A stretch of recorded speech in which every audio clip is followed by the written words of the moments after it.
They say love doesn't knock. It enters quietly, carrying a tray you never ordered. Dr. Ethan Cole believed that with his whole heart.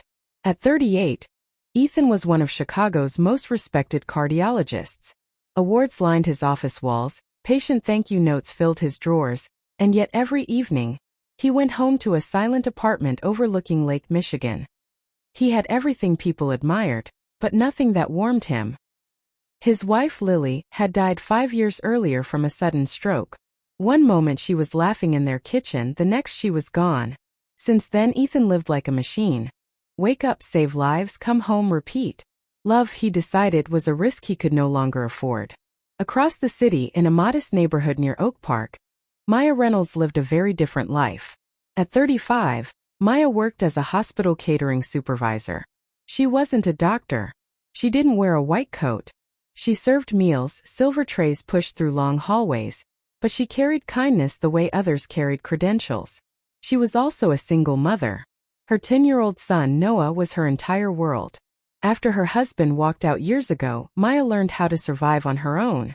She smiled through exhaustion, worked double shifts, and still showed up for every school play and homework struggle. Love for her wasn't a luxury, it was responsibility. Their worlds were never supposed to collide. Until one rainy Tuesday changed everything. Ethan had just finished a brutal 12-hour shift when he collapsed in the hospital hallway. Chest pain. Dizziness. The irony wasn't lost on him. The heart doctor with a failing heart. He woke up in a private room, monitors beeping softly. As he stared at the ceiling, something warm and unfamiliar filled the space. "Good evening, Dr. Cole," a gentle voice said. "I'm Maya. Dinner's here." She rolled in a tray, neatly arranged, polished, almost glowing under the lights. Ethan barely noticed the food. He noticed her. The calm in her eyes. The softness in her voice. Not pity, just care. "Hospital food," he muttered. "Always disappointing." Maya smiled. "Only if you stop tasting life along with it." He looked at her then. Really looked. That was the first crack in his carefully built walls. Over the next few days, Ethan stayed under observation. And every evening Maya brought his meals. They started with small talk, weather, work, jokes about bland soup. Then the conversations deepened. She told him about Noah, about how she still packed his lunch with little notes even though he pretended not to care. Ethan talked about Lily for the first time in years. About the guilt, the silence, the fear of loving again. Maya listened. She didn't rush him. She didn't try to fix him.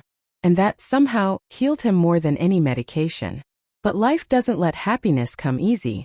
Ethan's colleagues noticed the change in him. He smiled more.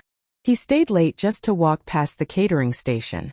Rumors started. A doctor and a food server? One senior physician pulled him aside. "Be careful, Ethan.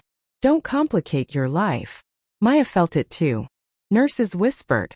Some patients looked at her differently when Ethan laughed with her. Doubt crept in. One night, after a particularly harsh comment from a coworker, Maya avoided his room. Ethan noticed immediately. When he found her in the cafeteria, she finally said it. "You live in a world that wasn't built for someone like me."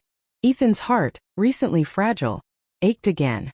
"Love doesn't ask for permission," he said. "And it doesn't care about titles. But fear is louder than love sometimes." Maya pulled away. She focused on work. On Noah. On survival. Weeks passed. Then one evening Noah collapsed at home. A congenital heart condition, undiagnosed, dangerous. Maya rushed him to the hospital, shaking, terrified. And when the doors opened, the doctor waiting was Ethan. In that moment, none of the walls mattered. Ethan operated for hours, fighting not just for a patient, but for the boy who carried Maya's smile. The surgery was a success. When Maya saw Noah wake up alive, breathing, she broke down in tears. Ethan stood beside her. Not as a doctor, not as a stranger, but as someone who loved her. Later that night, sitting in the quiet recovery room, Ethan spoke softly. "I spent years prescribing hope to others while denying it to myself," he said. "You reminded me that healing isn't just science. It's connection."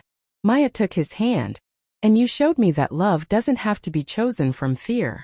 Months later, Ethan moved out of his silent apartment. Laughter filled his life again. Noah teased him. Maya teased him more. Love hadn't arrived dramatically.